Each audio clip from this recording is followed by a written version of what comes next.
Bem-vindos a mais um Papos do Além, conversa sobre o natural e o sobrenatural. Hoje a gente vai falar sobre mulheres, mães, profissionais, na transição planetária.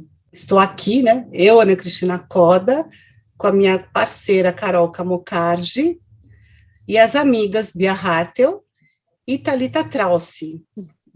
Podem falar oizinho mesmo, gente, que eles não conseguem, a gente não tem legenda aqui. Oiê! Olá a todos. Olá, boa noite, eu sou a Bianca. Nós sempre começamos a conversa do dia, meio vendo como está a astrologia para os próximos dias. E agora, passo a bola para a Carol, que vai ser a pessoa que vai começar a fazer a astrologia para a gente. Olha que linda! Moda, astrologia, natureza, vai ser tudo com a Carol. Vamos lá, Carolzinha.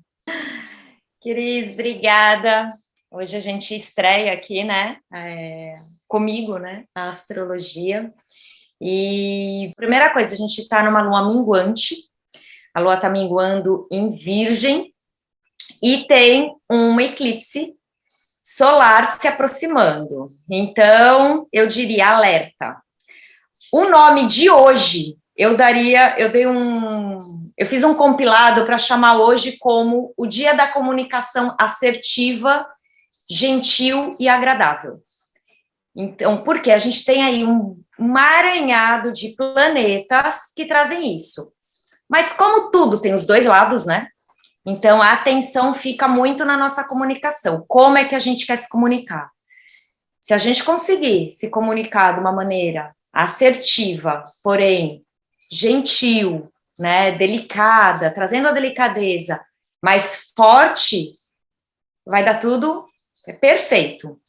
Mas, se a gente usar essa comunicação assertiva muito impositiva, aí podemos ter problemas, É claro que quando a gente está falando de astrologia, tem todos os planetas, astros, asteroides aí no céu, isso influencia a gente, mas cada uma está sendo influenciada de uma maneira, porque cada uma aqui tem um mapa, Cada pessoa que está assistindo tem que ver aonde que vai ser essa influência, qual é a casa, quais são os aspectos interpessoais para ser um pouco mais certeiro. Mas falando de uma maneira global, eu queria falar bastante sobre esse eclipse, Então, assim, de hoje até o eclipse que acontece dia 25, nós temos poucos dias para aproveitar também essa lua, para purificar, deixar ir, para conseguir passar esse eclipse mais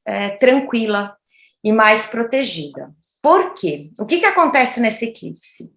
Nós temos um estélio praticamente no eclipse, que é quando 3 ou mais planetas se juntam. E nós temos Lua, Sol e Mercúrio, tudo juntinho, tá? Em Escorpião. Tudo isso está em quadratura com Plutão, que é o signo que rege Escorpião.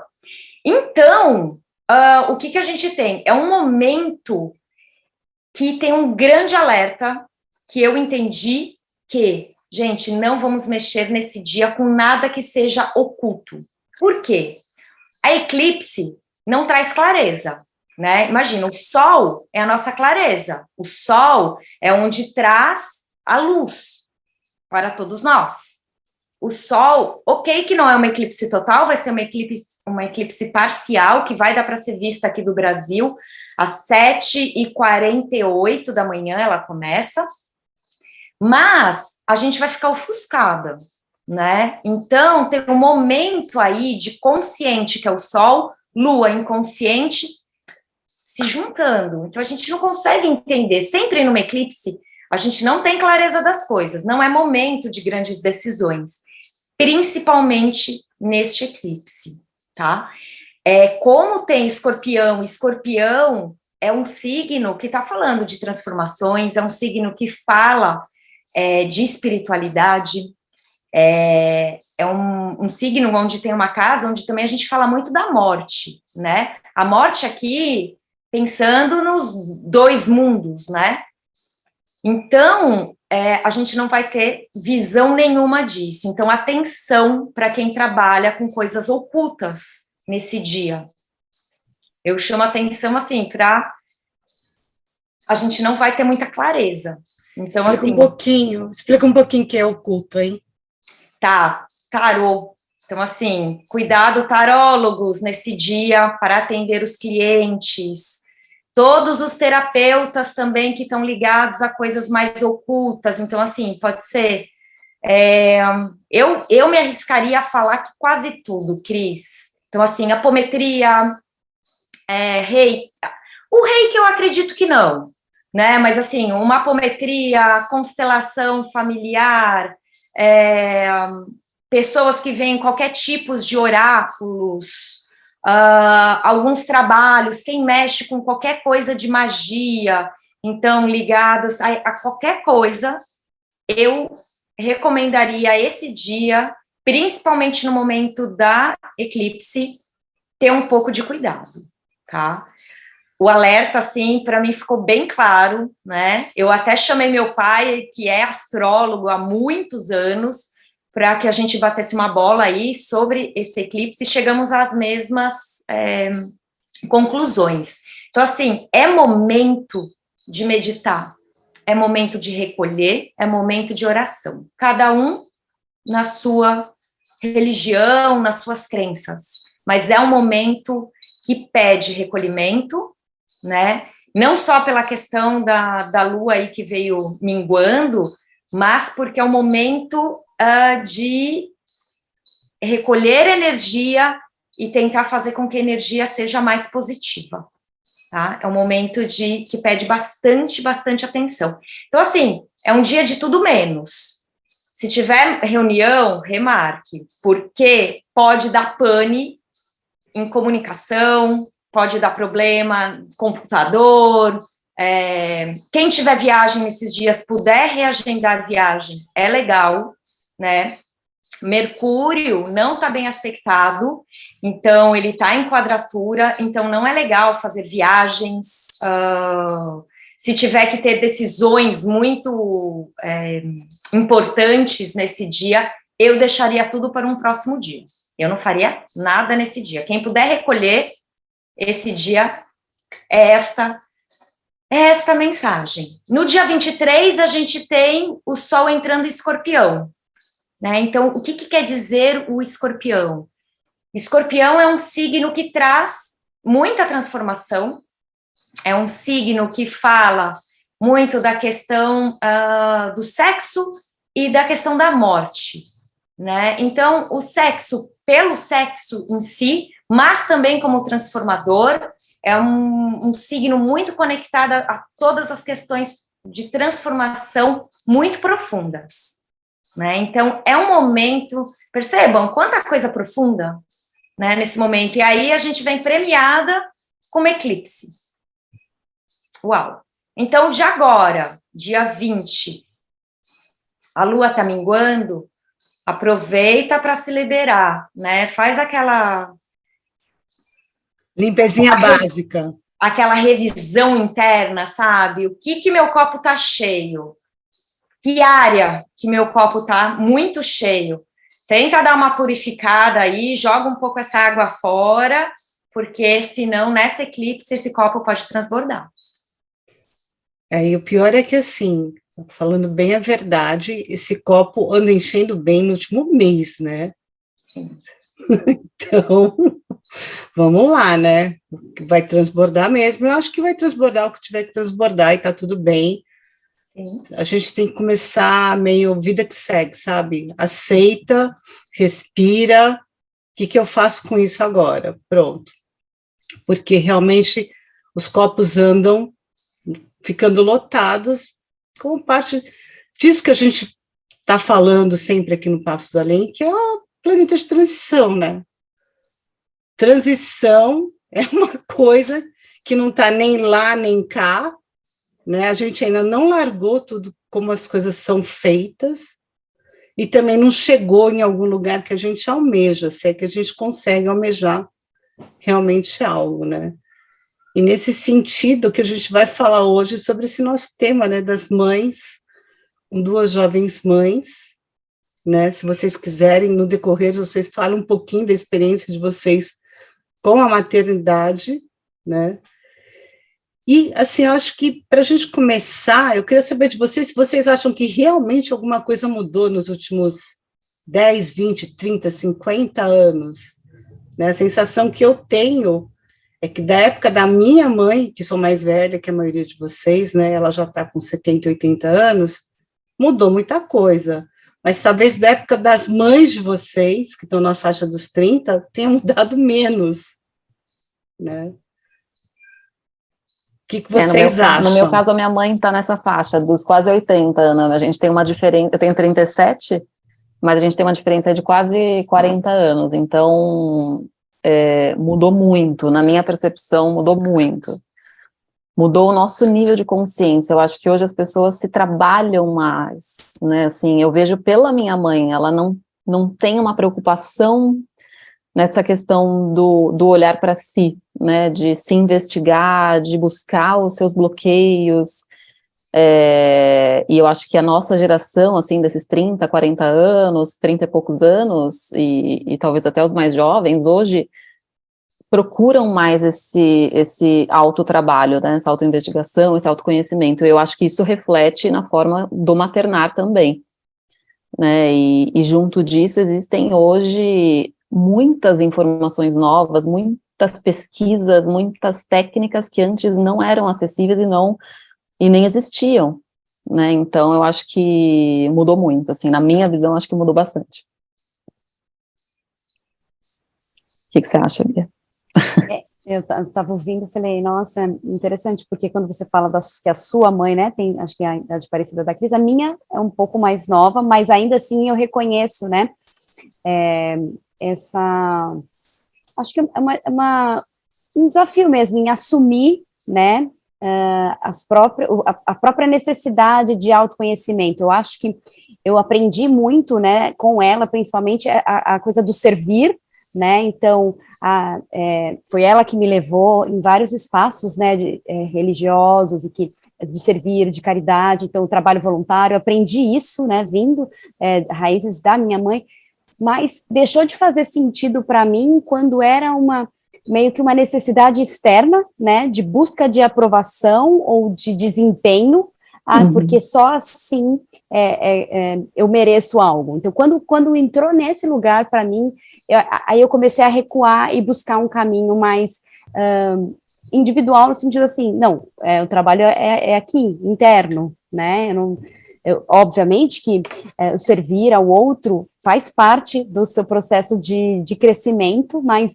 o de autoconhecimento, né, é o trabalho de formiguinha de dentro para fora, né, então eu senti que eu estava no caminho contrário, né, então era muito aquela expressão, é para inglês ver, né, então, o que eu estou fazendo, né, para que o outro veja o que eu faço, mas ali dentro, os meus dilemas internos continuam do mesmo tamanho, né, do mesmo desafio. E aí foi que eu percebi o trabalho na prática, né, o trabalho espiritual na prática, que daí, para mim, ele acontece no corpo. A Bia tem um trabalho grande, assim, que é a redescoberta do corpo feminino, né? Basicamente isso, está bem resumido, assim, Bia? Se não for, depois você conta um pouco melhor. Eu adoro né? resumo. Mas, assim, não é um tema fácil, né? Ele não é um tema fácil no passado, ele não é um tema fácil hoje. E, assim, será que vai ser um tema fácil no futuro? A gente espera que sim, né? E o que vocês esperam? Bom, pensando nisso, né, que eu sempre tento falar disso com muito cuidado, quando eu vou trazer, né, ancestralidade, raízes, porque é isso, elas são sempre maiores que a gente, né, essas mulheres que vieram antes, né, elas abriram esse caminho, então, para não parecer arrogante, né, nem assim, né, porque não é isso, né, são momentos históricos diferentes, né? Então, eu reconheço que tinha um desempenho, tinha um papel social, né, da mulher, do maternar, que hoje acho que as mulheres estão trabalhando para não ocupar certos lugares por falta de opção, mas por escolha, né? Porque antes era um pouco falta de opção, né? Sei lá, minha avó, principalmente, né, elas precisavam, era como assim, se você não casar, se você não tiver um homem em casa, você não tem como sobreviver, né, então tinha toda essa lógica ali operando, né, enfim, de casar e de ter filhos, né, para cumprir papéis sociais ali destinados ao que é ser mulher, e hoje a gente está, primeiro, ressignificando isso, tá, então o que é ser mulher? Né, socialmente, falando, né, culturalmente falando, e dentro do meu corpo, né, então, hoje eu acho que esse dilema do autoconhecimento, esse trabalho do autoconhecimento, ele faz parte desse dilema, né, então, de que jeito que eu quero ocupar esse ser mulher, já que tem tantas outras possibilidades, né, e aí a gente entra nos conflitos morais e éticos, né, para encontrar esse equilíbrio, porque ainda que tenham histórias que foram contadas que você não concorde, algumas você queira fazer parte, né? E eu acho que relacionando essa potência física do nosso corpo com o feminino e a maternidade, o parto, por exemplo, no meu caso, foi onde eu enxerguei que eu realmente sou um canal, e eu realmente enxerguei e acessei a minha máxima potência como mulher. Foi no parto, né? Então, eu acho que esse resgate feminino de acreditar que a gente é capaz de parir, principalmente naturalmente, né? Porque houve também um processo de industrialização, digamos assim, dessa questão do parto, e que a gente foi abafada, a gente não se sente potente. Eu acho que a maternidade é um ótimo chamado, talvez o maior e mais forte chamado para as mulheres resgatarem essa potência, sabe? Se sentirem capazes, se sentirem femininas. No meu caso, isso aconteceu muito forte, assim, foi um portal, literalmente, que se abriu, físico, porque eu senti fisicamente ali nas 24 horas de trabalho de parto que eu tive um parto natural aqui em casa, e foi essa conexão, essa reconexão minha com a minha potência física, sabe? Física mesmo. Foi físico, foi nas entranhas.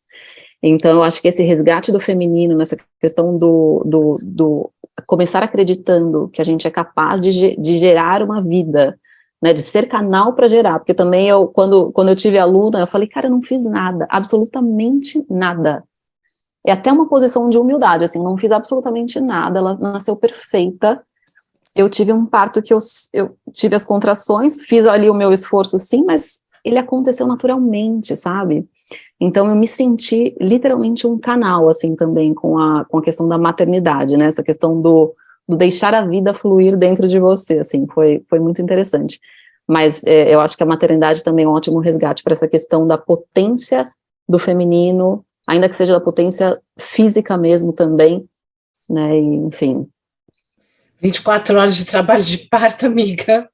Não tem nada de simples nisso. Cara, olha, depois disso, eu juro pra você, assim, não preciso, universo, mas eu enfrento qualquer coisa, juro por Deus, porque foi, assim, um trabalho físico enorme, assim, uma limpeza, parece, acredita, sabe? Foi assim, acredita, Thalita, enquanto eu não acreditei, a aluna não vinha, ela não descia. Então, interessante, bonito isso.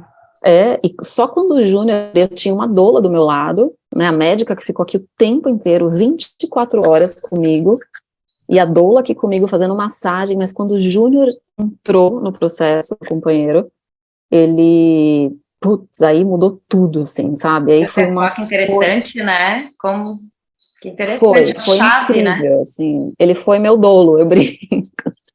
Ele foi crucial, assim, no processo, ele ficava comigo, amor, vai, foi mais uma onda, vem, assim, ele encarnou uma figura ali muito incrível, assim, comigo. E foi a partir desse momento que eu consegui acreditar na minha potência mesmo de parir, porque eu não estava acreditando. E aí demorou muito, inclusive, para acreditar. E foi um ano, não, foi um dia inteiro para acontecer, assim, mas foi maravilhoso.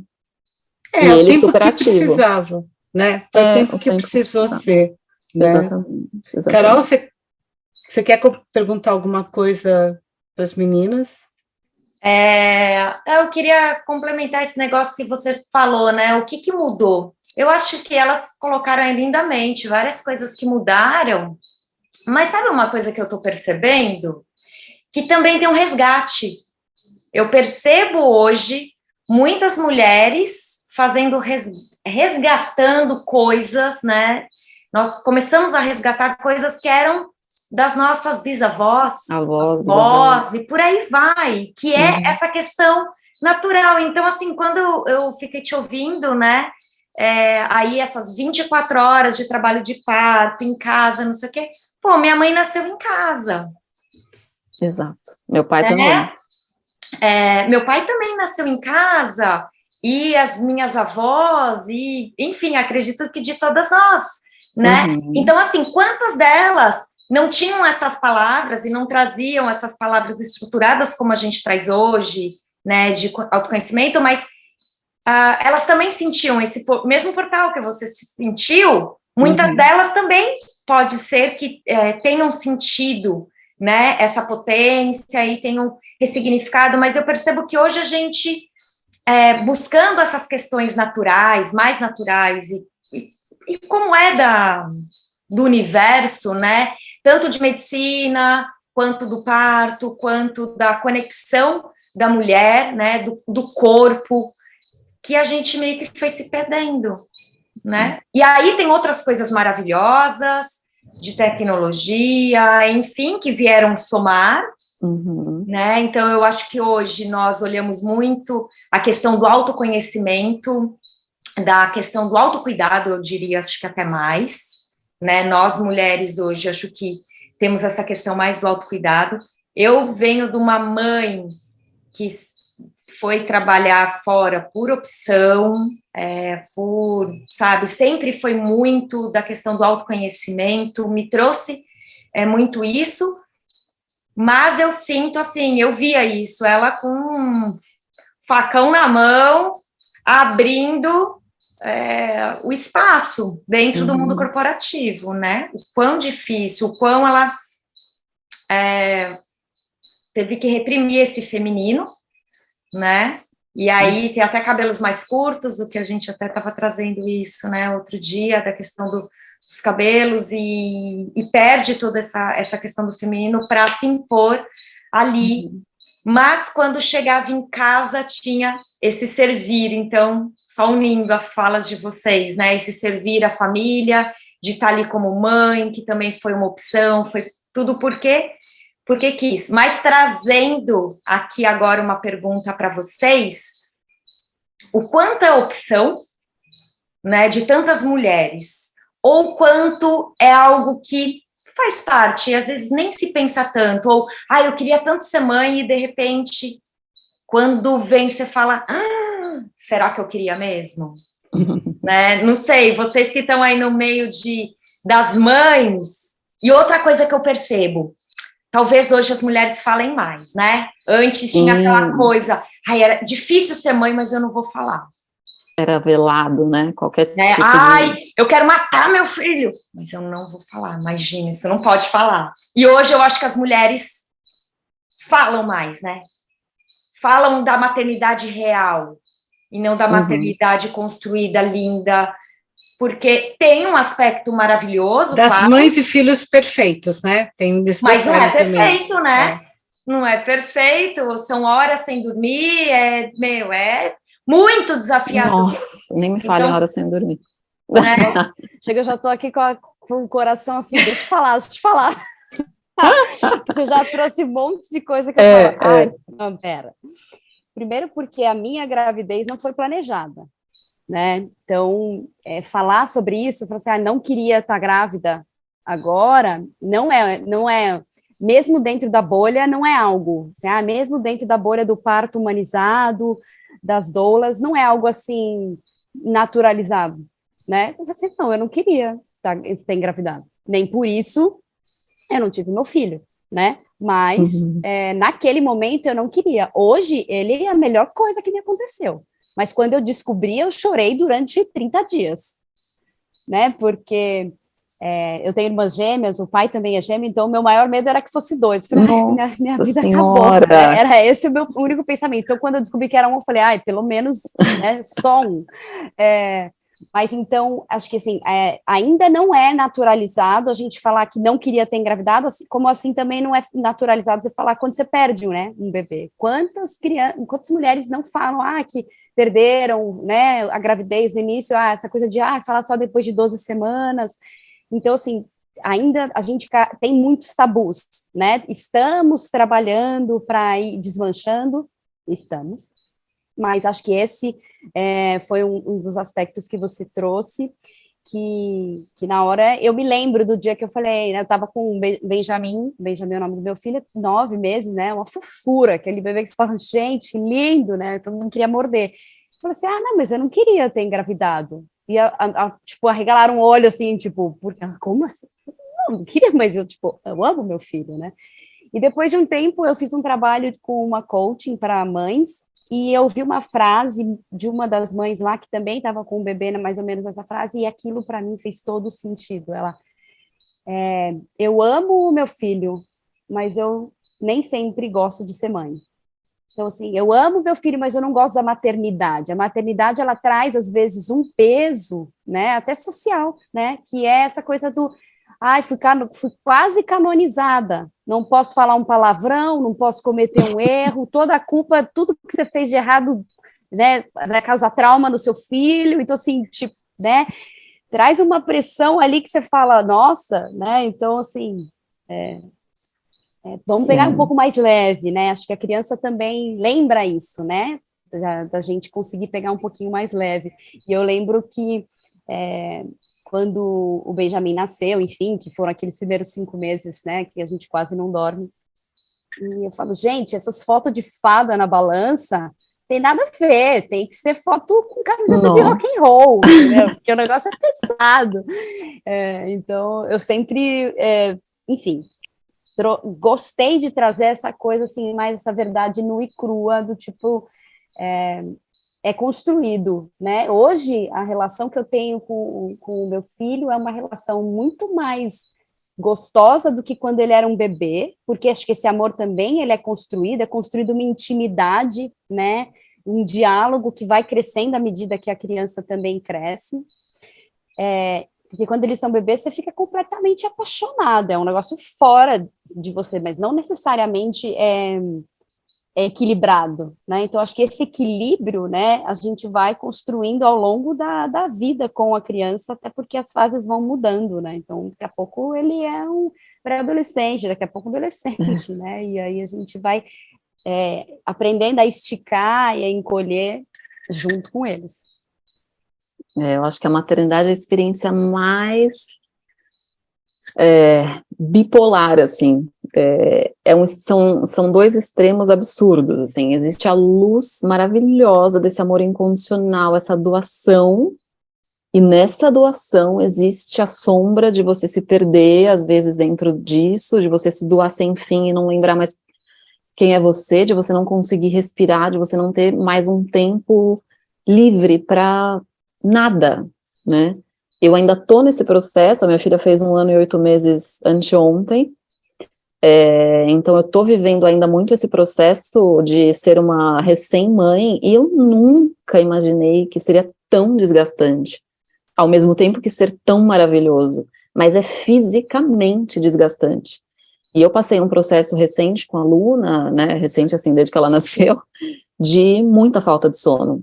Ela acorda, ela é extremamente agitada, então ela acorda a cada 2 horas, 3 horas, até hoje. E eu entendo, e aí por conta de todos os estudos que eu fui atrás, né, desde que eu descobri que eu estava grávida, eu mergulhei de cabeça nessa experiência, assim, E eu quis fazer dela o mais perfeito possível, sabe? Aí também acho que me coloquei num lugar até, aí, sei lá, de semideusa da maternidade, sabe? Mas eu queria entender tudo e fazer o máximo possível, né? Que eu pudesse dentro disso. Mas eu descobri eu tive uma amiga falou, logo que eu descobri que estava grávida, ela falou, ai, Thalita, olha essa médica, a doutora Eleanor Luzes, uma psiquiatra, antropóloga, terapeuta junguiana maravilhosa, eu sou apaixonada por ela, e ela desenvolveu um estudo chamado Ciência do Início da Vida, que mostra a importância, principalmente dos 3 primeiros anos de vida de uma criança. Esses 3 primeiros anos e os marcos de pré-concepção, o marco da concepção, o parto, o aleitamento e os 3 primeiros anos de vida, isso vai determinar o adulto no futuro, as principais crenças que esse adulto vai carregar, as principais doenças que esse adulto pode desenvolver. Isso tudo é determinado nesses 3 primeiros anos de vida. E aí, aquilo ressoou comigo de uma maneira que eu só via a verdade em tudo que ela falava. Então, ela fala do parto humanizado, eu fiz o parto humanizado. Ela fala do aleitamento, eu faço aleitamento até hoje. Só que ela não é mãe, né? E isso recentemente uma amiga falou, tá, pega leve, porque assim, a doutora Eleanor Luzes, ela não é mãe. Então, assim, o trabalho dela é maravilhoso, mas às vezes a gente, cara, não dá pra você seguir à risca ali tudo que ela fala como perfeito. E óbvio, tem coisas que são incontroláveis, né, na nossa vida. Mas enfim, aí a Luna começou a desenvolver essa questão, esse padrão de muita agitação e tudo. E eu fiz uma consulta com a doutora Eleanor recente, porque eu não estava aguentando mais. Eu falei, eu vou sucumbir aqui, eu não vou conseguir mais, eu não dormia, durmo a cada 2 horas eu acordo. E aí a doutora Eleanor falou uma coisa muito, assim, muito importante. Ela falou, por mais que você, e eu trabalhava de casa, por mais que você trabalhe de casa, a sua filha se sente abandonada, porque você está lá fisicamente, olhando para o computador o dia inteiro, ela te vê, mas você não está presente com ela. Cara, aquilo assim, ó, me dilacerou, assim, sabe? E aí essa foi, inclusive, uma das questões aí que eu fiz a minha parada na carreira corporativa bem recente.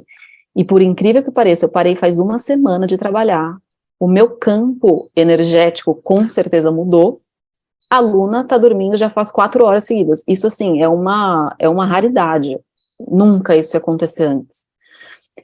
E isso já é reflexo dessa minha decisão de sair do mundo corporativo, porque a minha filha é um espelho, ela foi um espelho da minha inquietude, da minha agitação, essa agitação refletia nela. Então, assim, a maternidade vai te encurralando para o caminho da verdade, de você encarar no seu filho, os desafios que você tem no seu filho, principalmente nesses pequenininhos, são reflexos da mãe, principalmente.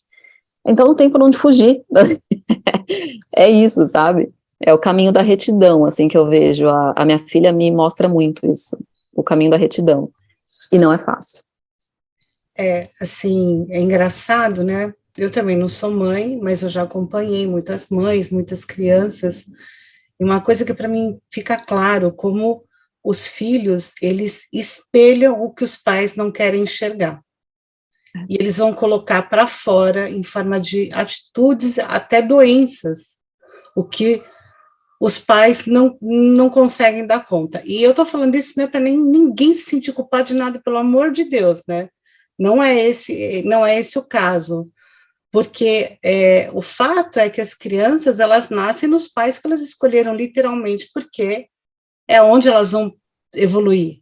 A gente escolhe os nossos pais, porque ali tem um celeiro, tem o berço apropriado para a nossa evolução, né? Mas muitas vezes, através dos filhos, a gente consegue entender o que está errado com a gente. Isso é fato. Eu cheguei a atender criança até de 12 anos, que o que eu enxerguei na criança, fui falar com a mãe, eu falei assim, olha, ele não reconhece nada disso. A mãe foi ficando branca, me puxou para fora do apartamento, no portão, ela começou a chorar e falou, tudo que você falou tem a ver comigo. Sim. A partir dali, eu também achava que isso só acontecia nos primeiros anos de vida, né? Esse espelhamento tão, tão forte. A partir dali, eu falei, sei não. Estou começando a entender porque se faz uma linha né? Por exemplo, os judeus fazem, né, aquela linha de corte nos 13 anos, né? Como é que chama? O bar mitzvah. Talvez tenha alguma coisa que é uma passagem aí, esses 13 anos. O ritual de passagem. Né? Que é onde realmente os essa filhos... fase tem, né, Cris? Tanto dos meninos quanto das meninas, né? É onde eles começam a se concentrar a energia nos seus próprios desejos, né? Uhum. E não nos desejos dos pais. Mas, de qualquer maneira, puxando esse gancho, hoje a gente vê um movimento muito grande, né, também de mulheres que parando de trabalhar, né? Elas falam, vou ficar 2, 3 anos sem trabalhar. Daí, quando foi ver, passaram-se 7. Eu vejo muito isso, né? Vou ficar 2, 3 anos, porque é muito difícil a volta, para a maioria das mulheres, né? Conheço vários casos. Como é que vocês veem essa coisa do trabalho, do não trabalho? Porque isso que a Thalita falou é fato, né? O que a gente chama de disponibilidade emocional. Eu posso estar 24 horas grudada com meu filho, pensando onde está o pai, porque eu sou completamente obcecada pelo pai, ou vice-versa, então eu nunca estou presente para a criança, né? Disponível emocionalmente.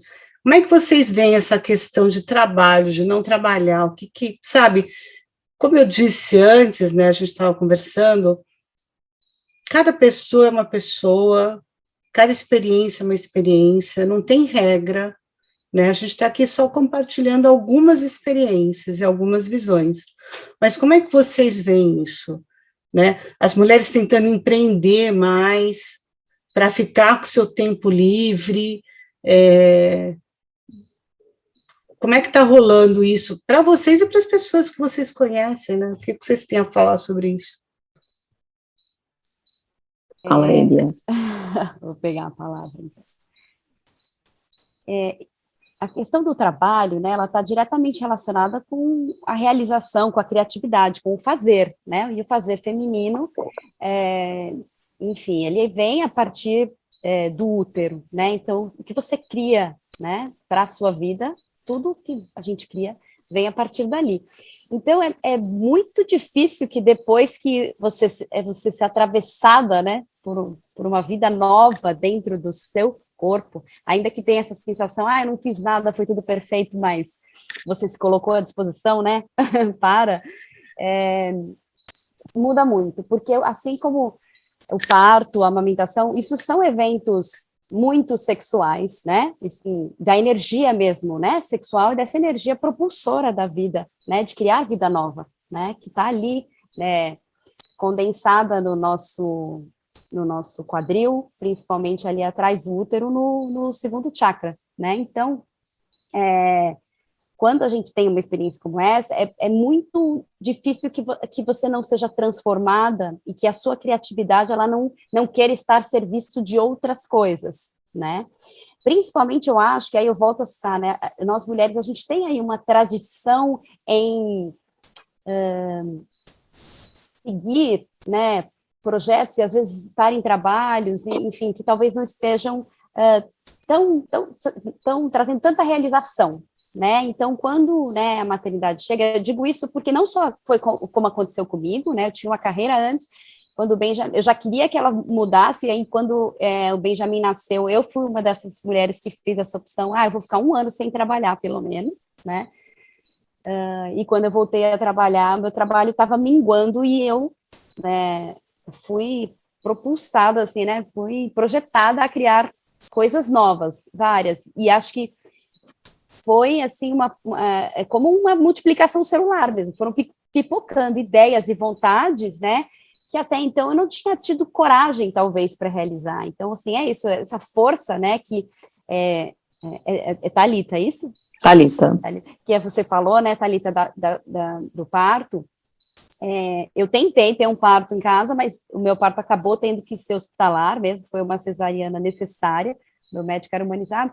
Então, quando você vê isso, você fala, nossa, sou capaz de qualquer coisa, você não deixa mais as oportunidades passarem, né? Você não deixa mais que talvez as coisas sejam impostas para você. E eu digo isso novamente, não só por minha causa, mas porque quando eu fiz esse trabalho de coaching com mulheres, eram grupos, e era praticamente uma premissa, assim, todas elas queriam, sabe, não mudar, não queriam mais dizer não para as coisas que estavam atravessando elas querem, eu quero pôr mais isso no mundo, eu quero parir mais isso, eu quero concretizar mais coisas, né, e aí acho que a gente entra nessa inteligência cíclica mesmo, né, quando você se dá conta, né, de os processos são cíclicos, às vezes para gerar e criar e parir alguma coisa em 9 meses, às vezes é 3, às vezes é uma semana, às vezes em um dia você consegue, né, criar, então a gente vai,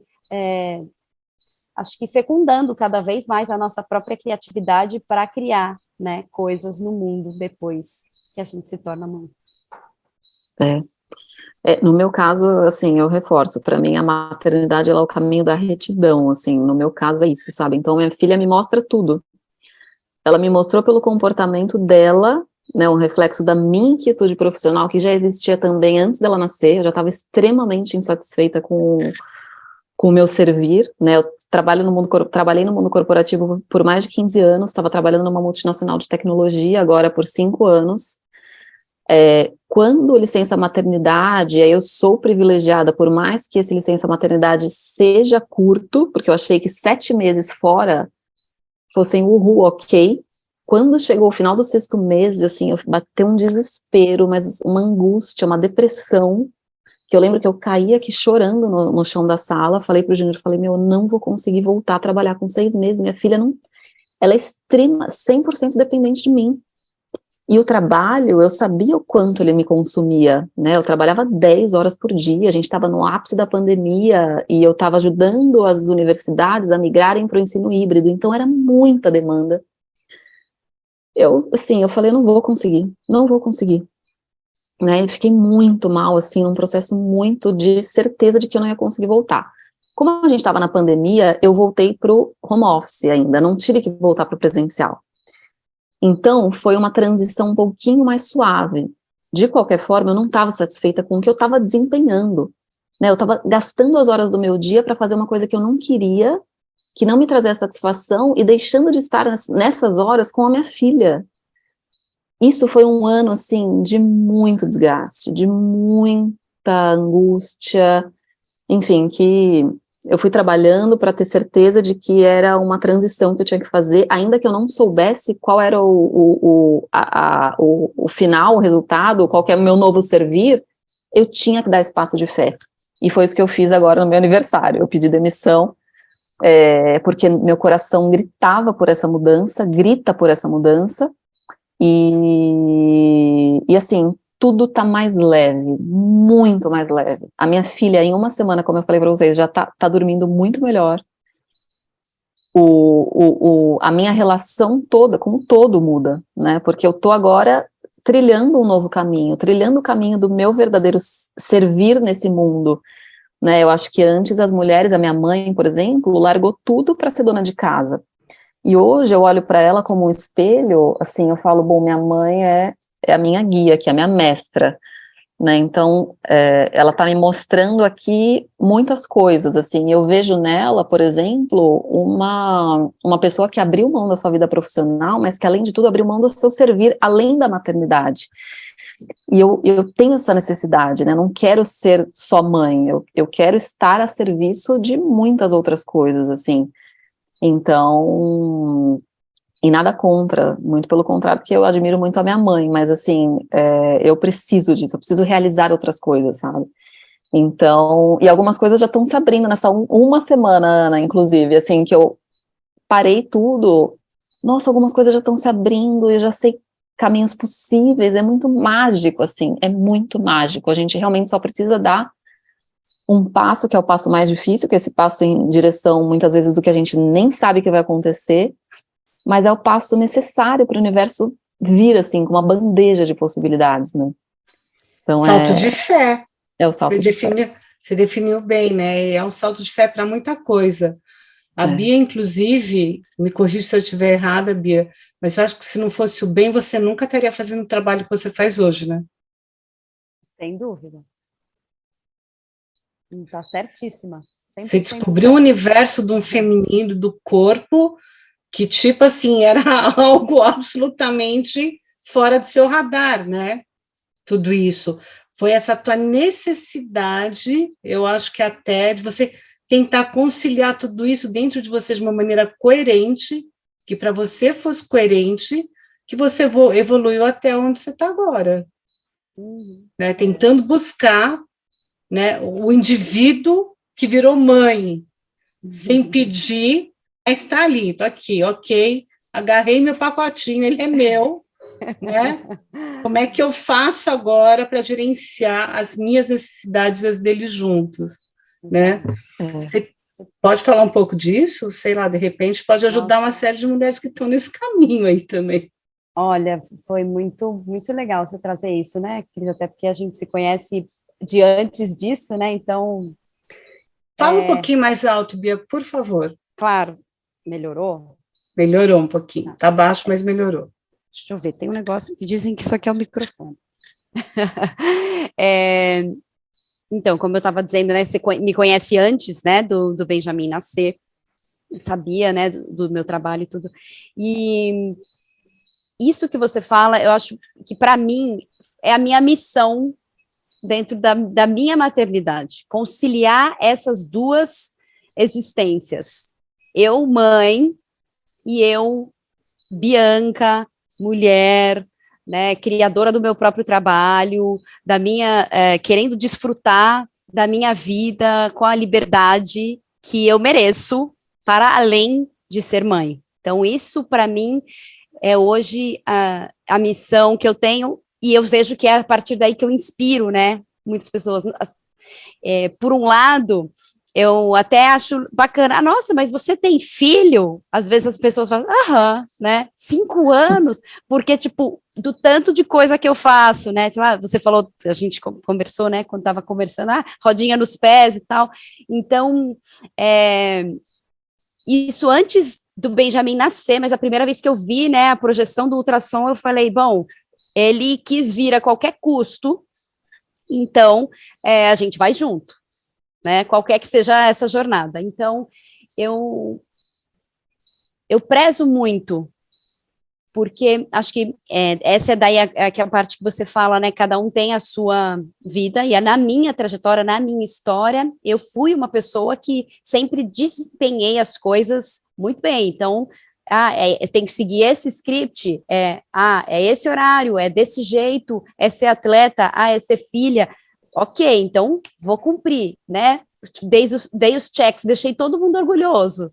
A hora que eu falei, opa, só eu que não tô tão orgulhosa assim de mim, aí eu tive que bagunçar um pouquinho a casa, né, então aí eu, enfim, comecei a me reencontrar, e o Benjamin chegou no meio desse caminho, então a gente foi juntos, né, nesse processo, e hoje eu tenho uma relação muito, muito boa com ele, porque mesmo estando com ele, eu falo, filha, a mamãe agora não está disponível, porque agora, né, eu estou precisando de um tempo, mamãe hoje ela está menstruada, não estou pensando direito, não faz tanta pergunta, né, então eu vou trazendo isso para ele, porque eu não encaro a maternidade como a única vertente, eu não sou só mãe, então era algo assim que me incomodava, assim, você é a mãe do Benjamin? Não, eu sou a Bianca, também mãe do Benjamin, né, então,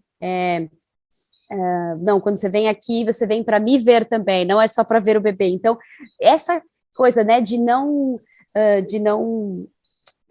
tornar, né, a mulher invisível porque ela se tornou mãe, né, então acho que isso é uma coisa muito, né, o peso da maternidade ele passa um pouco por aí, né, isso que eu brinquei, de canonizar, né, a mulher, então é como se a mulher aí não tivesse mais presente, né, para gozar a vida mesmo, né, para além, enfim, da sublimação que é a maternidade. Então, não sei se eu respondi, mas eu tento andar com essas duas forças de mão dada. São essas mulheres que me inspiram. Eu sempre falo para o Júnior, eu falo, cara, olha aí o tanto de possibilidades que tem mães que empreendem, que são muito felizes no seu servir, que viraram a chave, é possível, sabe? Eu sempre olho para esses exemplos, então assim, muito obrigada por estar aqui falando isso, porque é possível, né? É possível você ser mãe, você ter o seu, desempenhar um papel de serviço para a sociedade que ajude as pessoas, ter seu tempo de qualidade com o seu filho, ter a sua abundância financeira, tudo é possível, eu acredito. Eu conheci duas mulheres muito inspiradoras, assim, na minha vida. Eu acho que elas estavam querendo me mostrar alguma coisa que eu não entendi, uma principalmente lá atrás, outra mais recente. A outra mais recente, né? Mas, será que eu falo nomes? Não tem problema também. Uma é a Luli Vidigal, que criou 4 meninos, que hoje são homens maravilhosos, dá para acompanhar. Ela ainda, é florista, trabalhava com eventos, eu conheci ela trabalhando com eventos, cheguei a fazer reunião com ela, que ela está indo levar o filho no médico, que estava meio gripado, né? A outra é a Mariana Amaral, que tem também 4 filhos, e 2 adultos e 2 mais crianças adolescentes, e que faz aí, sempre trabalhou com eventos, faz aí as viradas Zen, virada sustentável pelo Brasil todo, e são mulheres que, para mim, são admiráveis nesse sentido de realização pessoal e maternidade, né? E uma coisa que eu, sei lá, isso é percepção.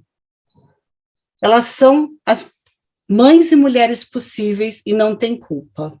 A sensação que eu tenho é que o que pesa muito para a felicidade, tanto dos filhos quanto das próprias mães, é a tal da culpa, entendeu? Então, a gente tem que ter essa certeza que está fazendo melhor, que não vai ser perfeito e que está tudo bem, né?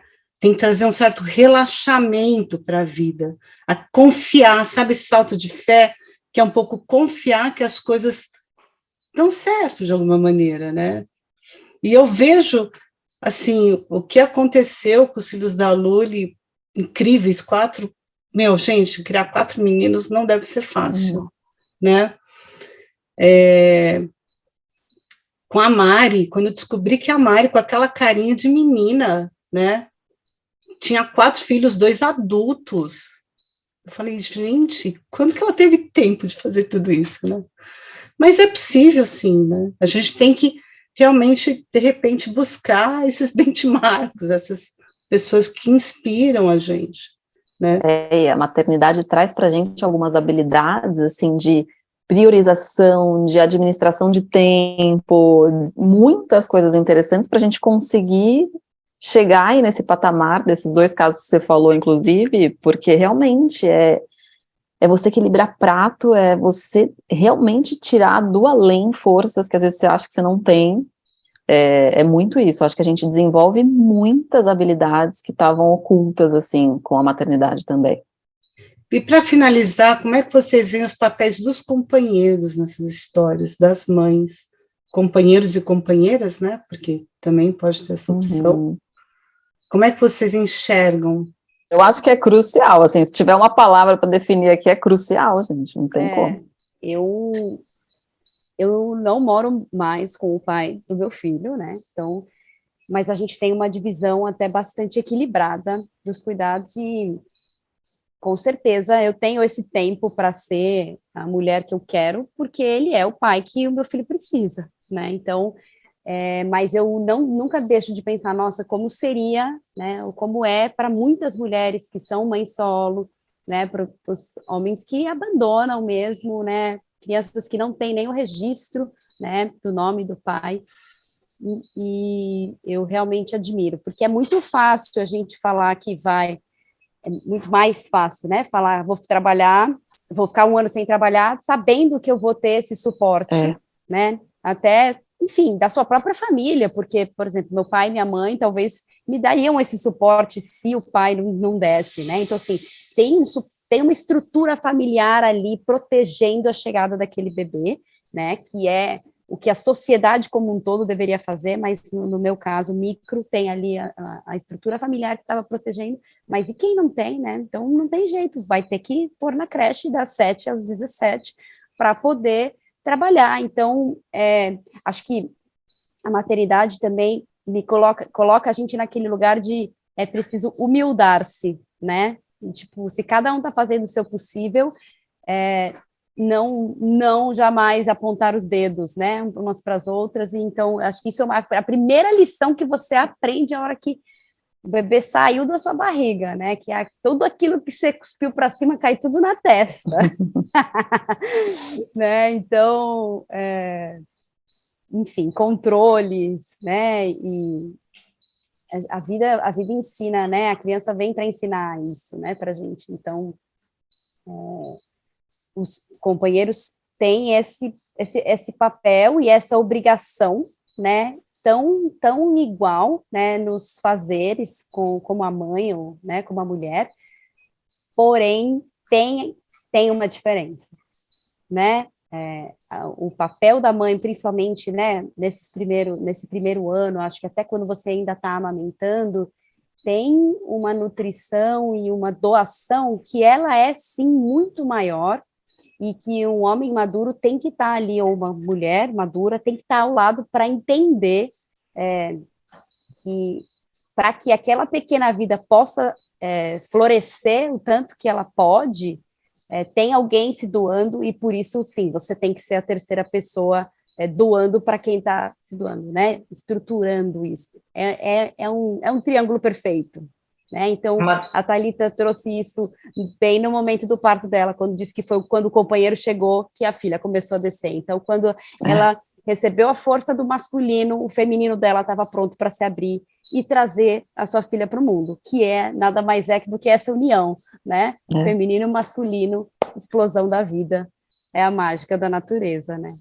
Exatamente, é bem isso, é crucial esse papel do masculino, assim, nessa questão de trazer uma segurança, né, porque como mãe, principalmente nesse começo, a gente está muito dedicada e focada mentalmente à nossa cria, né, então todo o resto, ele tem que girar, e teoricamente a responsabilidade, assim, o papel do pai está muito nessa função satélite, sabe? Do funcionamento da casa. Se a gente tem isso, a gente consegue um maternar muito mais tranquilo, né?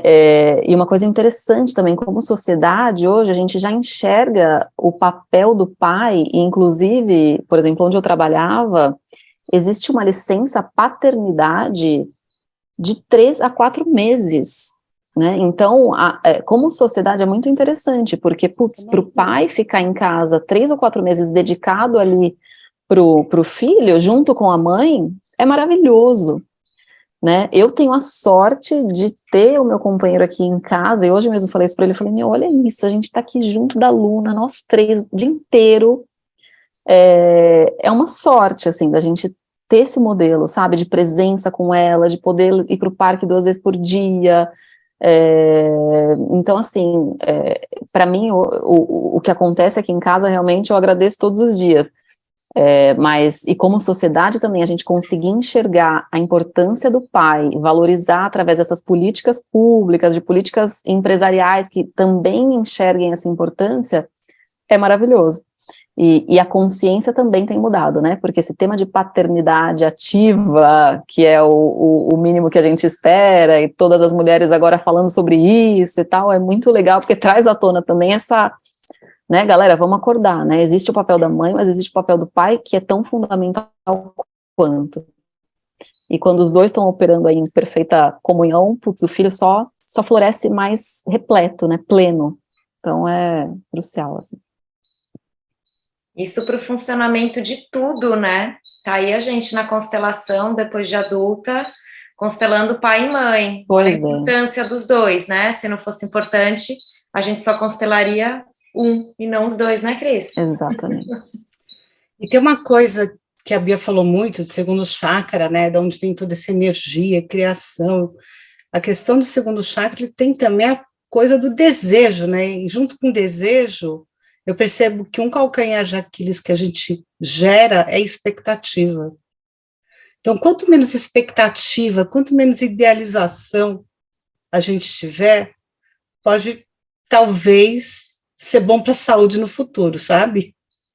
Fica mais fácil, né, abraçar qualquer coisa que venha, né? Porque a questão do desejo é que ela gera uma expectativa.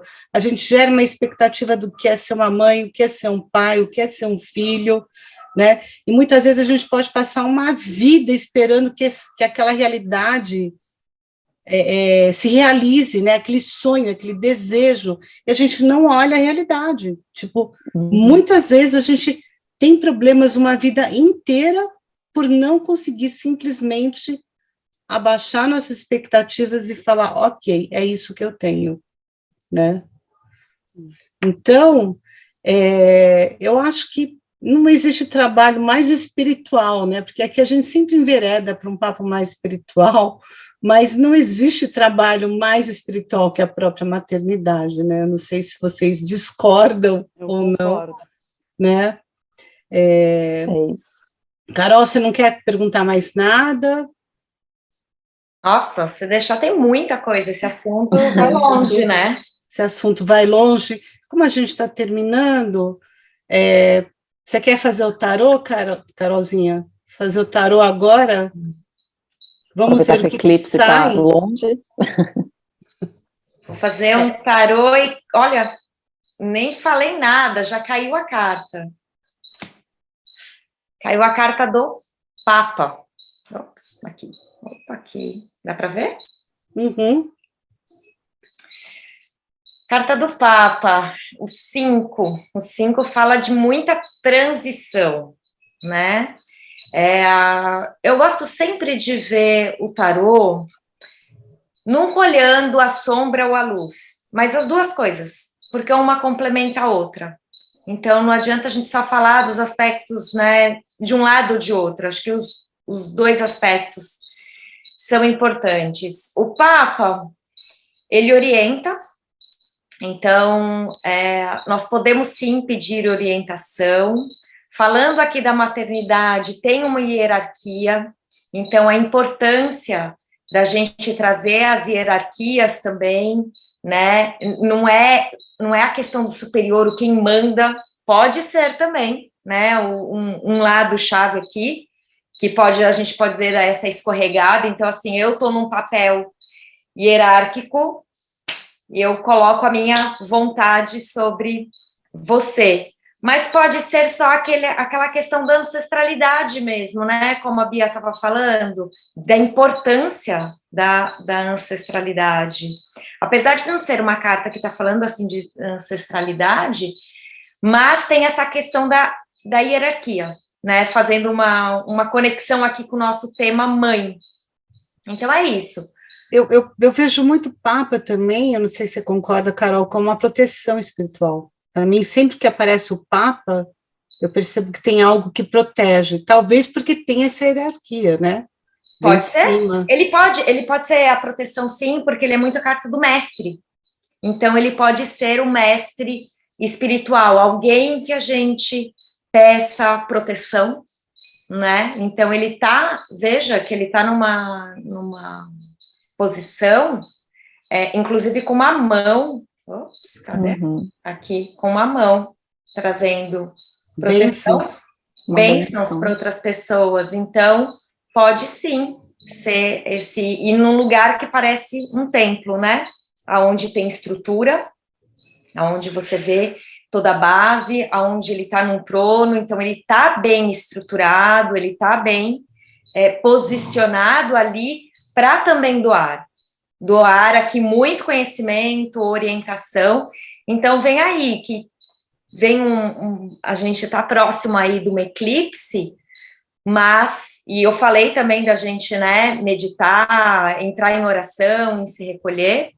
Então, acho que essa carta, ela vem de encontro, assim, então realmente se recolher e pedir proteção aí para os nossos mestres, né, para os superiores nos ajudarem. Bom, gente, a gente finaliza agora com uma pequena vibraçãozinha que eu sempre convido, eu ofereço a uma das convidadas, nesse caso, para fazer, para a gente encerrar dentro desse tema.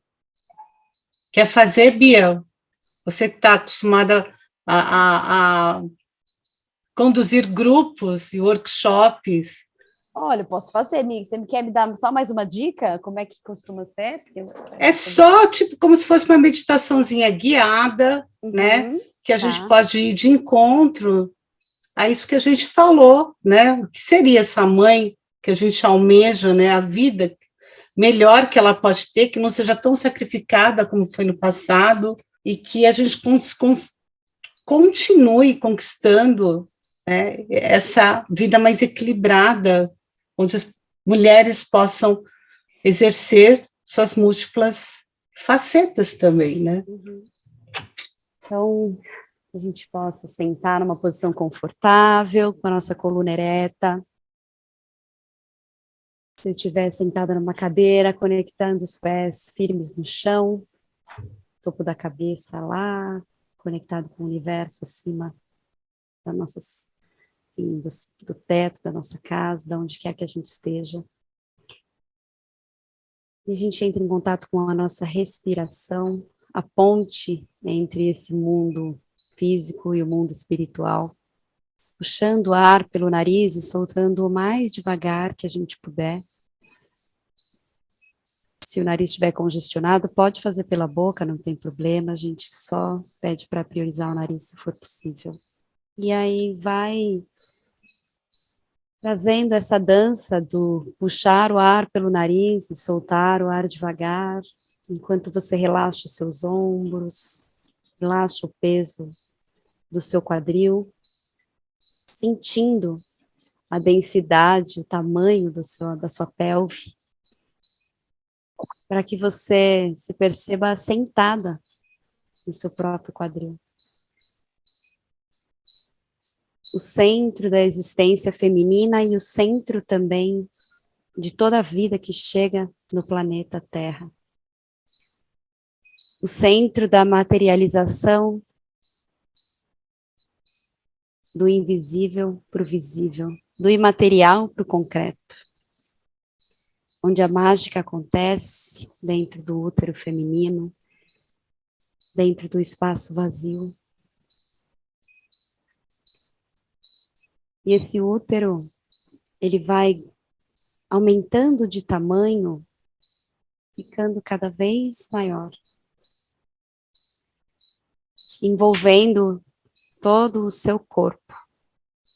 E você, então, se coloca novamente aconchegada nesse útero escuro, quente, vermelho, como um abraço de mãe. Se acomoda nesse lugar, sem expectativas, sem projeções, onde você percebe que tudo que você é suficiente, tudo que você é importante, que você já tem tudo o que você precisa para seguir a sua caminhada.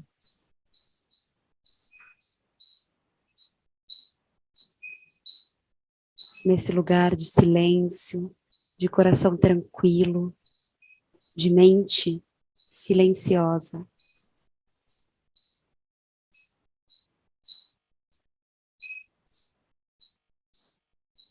E o ritmo e a pulsação do seu próprio corpo vai te embalando,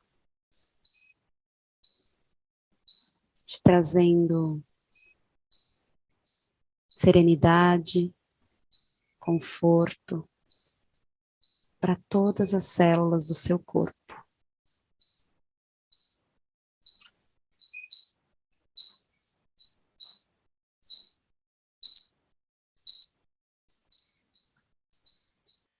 E numa respiração um pouco mais profunda,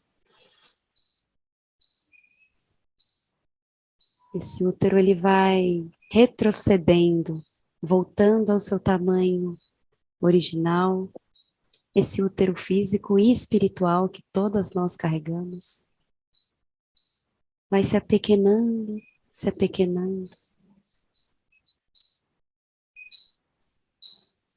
como um pequeno lugar de magia dentro do seu ser, ali onde toda a magia acontece, e irradia agora para todo o seu corpo, seu tronco, seus braços, suas pernas, mãos e pés, cabeça, seu rosto, todo o seu corpo de mulher energizado por essa força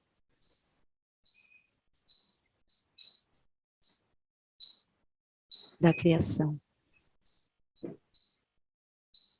E a gente então inspira juntas mais uma vez,